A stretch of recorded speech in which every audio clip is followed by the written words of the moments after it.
It was the kind of rain that didn't just fall, it crashed from the sky like the heavens were weeping for something they'd lost. And that's exactly when Adam saw her. She stood at the edge of the winding country road, barefoot, soaked to the bone, and trembling. Her thin white blouse clung to her like second skin, plastered with mud. Her hair, long and dark, hung like curtains hiding her face. One arm cradled the other, as if she were holding herself together. And in the pale glow of his truck's headlights, she looked both real and ghostly, like a painting that didn't belong in this world. Adam hit the brakes. That's where everything changed. Adam Carson wasn't a hero. He was a mechanic in the small town of Dry Creek, population barely 5,000, most of whom knew him as the quiet guy who'd inherited his father's dusty old garage. He lived alone, worked hard, and spoke little. Life had already taught him not to expect miracles, or to ask too many questions. But something about the girl on the road. Something in the way she didn't flinch when he rolled down the window and called out, "Hey! Are you okay?" Something in the way she slowly turned her face toward him, her eyes hollow, like they'd seen too much too quickly. He couldn't leave her there. She didn't say her name. Not at first. Just nodded when he asked if she wanted a ride, climbed into the passenger seat, and curled into herself, shivering silently as he cranked up the heat. He offered her a blanket from the back seat, one he kept there during the winter months. She didn't thank him. But she held it like it was life itself. Back at his modest two-bedroom house behind the shop, he let her shower. Gave her his sister's old clothes, long forgotten in a drawer. Heated up some leftover stew. Still, not a word. But when he sat across from her at the kitchen table, her eyes met his.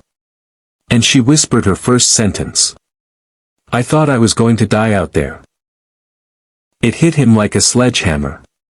Over the next 2 days, the girl, who finally said her name was Lila, barely spoke.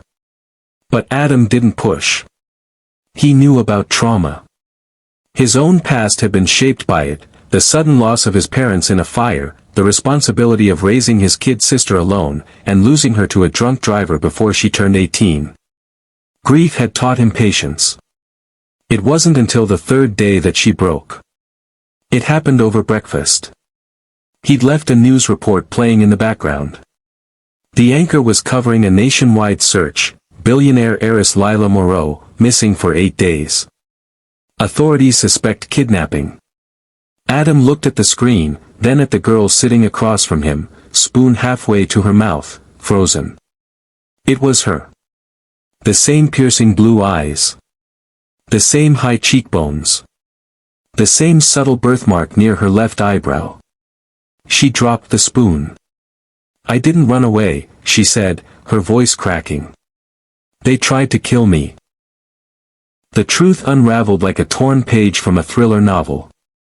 Lila Moreau was the sole heir to the Moreau family fortune, owners of a multinational tech empire. But she was also a prisoner behind glass walls, protected, pampered, but suffocated. On her 22nd birthday, she confronted her uncle, Charles Moreau, about missing company funds. That same night, she was drugged at a family gathering, stuffed into the trunk of a car, and left in a remote hunting lodge in the woods. "They made it look like a kidnapping," she whispered. "But it wasn't ransom they wanted. It was me gone, for good." She escaped during a storm. Ran for hours. Followed a creek. Ended up on the road. And Adam had stopped. They didn't go to the police right away. Lila insisted on waiting.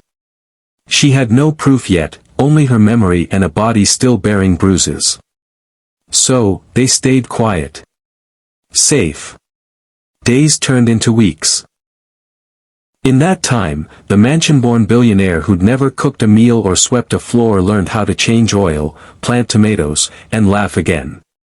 And Adam, whose world had shrunk to rusted tools and radio silence, found himself caring again, for something, for someone. But peace was never meant to last. One morning, while Adam was out at the hardware store, the garage phone rang. They'd found them. The police arrived in force, helicopters overhead, men in suits swarming the garage. But instead of arresting Adam or treating Lila like a victim, they listened, finally listened, to her. With Adam's help, Lila had recorded a video testimony. She'd hacked into her uncle's private emails using knowledge she'd learned from her late father. There it was, the plan, the bribes, the betrayal. Uncle Charles was arrested. And Lila? Lila Moreau became the face of survival. But here's where the story truly takes shape. She didn't return to the mansion. She didn't reclaim the penthouse or the private jets. She bought a house in Dry Creek instead. A modest one. Started a foundation for runaway teens and abuse survivors. Rebuilt the town library. Donated to the school where Adam's sister had once dreamed of teaching. And as for Adam, he didn't need the world to change. Just a reason to believe again. They still meet at that same kitchen table. Now they sit closer. They talk longer. And sometimes, when it rains, they walk out into the storm together, no umbrellas, just holding hands, letting the sky wash over them.